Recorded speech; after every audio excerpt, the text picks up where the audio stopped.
வாசு, என்னடா யோசனை பண்ணிட்டு இருக்க? இல்லம்மா, இவங்கெல்லாம் இங்க வராம இருந்திருந்தா என்ன ஆயிருக்கும்? திவ்யாவை எப்படிமா பாத்திருப்பேன்? அதாண்டா வாசு, நானும் ஊர்ல இல்லாத சமயம் பார்த்தா இப்படி நடக்கணும்.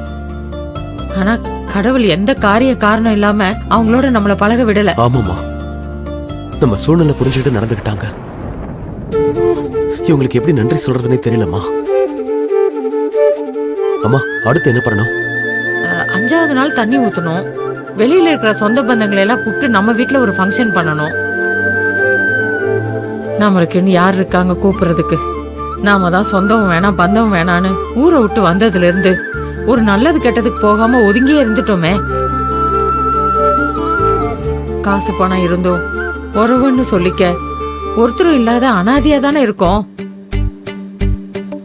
இந்த மாதிரி நேரத்துல சொந்தம் கூட இல்லைனாலும் அம்மான்னு ஒருத்தி பக்கத்துல இருந்திருக்கணும். அந்த குடுப்பனை தான் உன் மகளுக்கு இல்லாம போயிடுச்சே. அம்மா, என்னடா அம்மா? உனக்கு வேணா பொண்டாட்டி தேவையில்லாம இருக்கலாம், ஆனா பொண்ணுங்களுக்கு இந்த மாதிரி சமயத்துல அம்மா அவசியம்டா. எந்த ஜென்மத்துல நீ செஞ்ச புண்ணியமோ உன் மகளுக்கு ஒண்ணுன்னா அந்த வினோதினி சாமி மாதிரி முன்னாடி வந்து நிக்கிறா. அவளும் இல்லைனா அப்புறம் தெரிஞ்சிருக்கும் உனக்கு. சரி, இல்லாத உறவையும் வராத சொந்தத்தையும் பத்தி பேசி என்னடா பிரயோஜனம்? இங்க பாரு, அவங்க வேற கிளம்பணும்னு காத்துட்டு இருக்காங்க. வா, ஆக வேண்டியதை பாப்போம். சரிம்மா.